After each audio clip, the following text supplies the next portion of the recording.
في الفيديو ده هستكمل معاكم اختبارات الثبات من ضمن مجموعة من العربيات اللي انتوا اخترتوها، وهيكون على رأسها العربيات الفرنسية اللي طلبت مني كتير جدا. وبدون مقدمات كتير يلا نبتدي الفيديو. نخش في الموضوع على طول. نخش في الموضوع.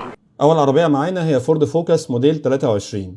العربية دخلت أول مرة على سرعة 77، ومع إنها عربية هاتشباك ولكن الحقيقة فشلت في الاختبار وما قدرتش تحافظ على المسار بتاعها، وده غريب جدا لصغر حجم العربية. دايما كنت بقول ان عربيات الهاتشباك الاختبار ده بيبقى اسهل بالنسبة لها، ولكن هي نجحت على سرعة 76، ودي سرعة تعتبر جيدة جدا.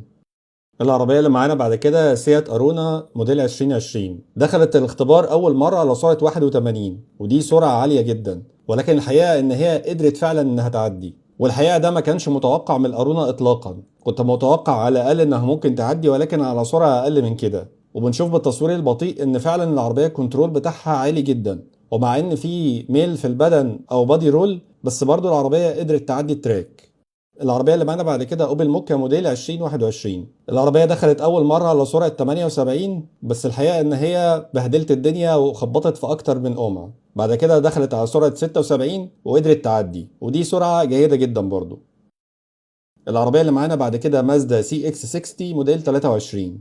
المازدا عملت نتائج كويسة، بس تعالوا نشوف العربية دي هتعمل ايه. في سرعة 78 لطشت يمين وشمال وخدت قمع تحتها كمان. العربية حجمها كبير وميلان البدن فيها او البادي رول عالي، فعلى السرعة دي ما نجحتش. بس تعالوا نشوف هتنجح على سرعة كام. دخلت على سرعة 77 وهي دي السرعة اللي نجحت عليها، ودي برضو سرعة جيدة جدا مقارنة بحجم العربية. نخش بعد كده بقى على حاجة أعلى شوية، ومعانا مرسيدس سي 300. العربية دخلت على سرعة 77، والحقيقة في اختبار مخيب للآمال 77 ما قدرتش تعديها، مع إن العربية لا هي عالية ولا كبيرة، ولكن البادي رول فيها واضح بشكل ملفت للنظر، والهاندلنج فيها كان بعافية شويتين، وده شيء مخيب الحقيقة من مرسيدس، لأن السرعة اللي نجحت عليها سرعة 73، ودي سرعة قليلة جدا. وبعد كده معانا فولفو اكس سي 40 ريتشارج الكهربائيه موديل 23. العربيه دخلت اول مره على سرعه 75، ودي سرعه تحت المتوسط، ومع ذلك ما نجحتش. للاسف فولفو لحد دلوقتي مش قادره تثبت نفسها في الاختبار ده. واضح ان هم عندهم مشكله في الهاندلنج على السرعات مع العربيات الاس يو في، والسرعه اللي نجحت عليها هي سرعه 72. الحقيقه فولفو ومرسيدس خيبوا املنا تماما في الاختبار ده.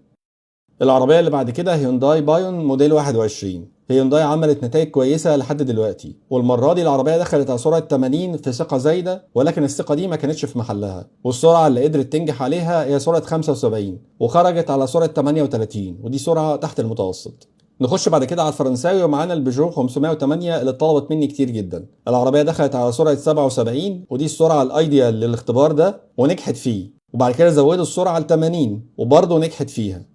الحقيقة العربية عاملة شغل كويس جدا، والهاندلنج بتاعها كان ممتاز، بس لما قرصوا عليها لل 82 قالت لهم لا باي باي. معانا برضو من بيجو 408 موديل 23.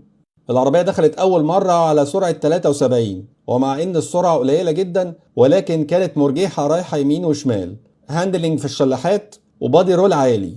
طيب هيقللوا السرعة إيه عن كده؟ قللوها ل 72، ودي برضو السرعة اللي نجحت عليها، ولكن نجحت بمنتهى الصعوبة.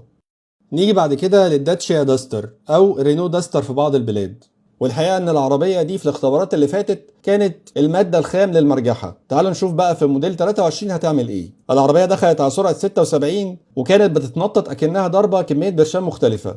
لما وقفوا السواق وبيسألوه هو إيه اللي خلى العربية تتطوح بالشكل ده؟ هو أنت يا ابني ضارب حاجة؟ قال لهم لا والله أنا بطلت تعاطي وبقيت التجار بس الحمد لله. المهم العربية دخلت على سرعة 71 على أمل إنها تنجح المرة دي، ولكن برضو العربية بتتنطط بشكل غريب وخرجت على سرعة بطيئة جدا وهي سرعة 26. الحقيقة أقدر أقول بمنتهى الثقة إن الداستر هي المادة الخام للمراجيح، لأنها لحد دلوقتي مفيش ولا موديل قدروا يعالجوا فيه مشاكل الثبات بتاعتها، ولحد دلوقتي في الفرنساوي مفيش غير ال 508 هي العربية الوحيدة اللي قدرت تثبت نفسها.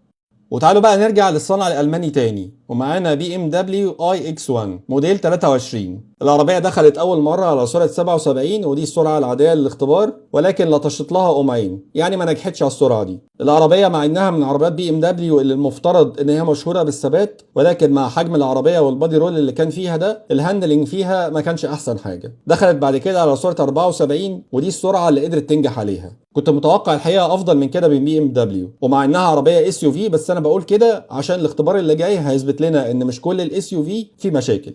وبعد كده معانا اودي كيو 8.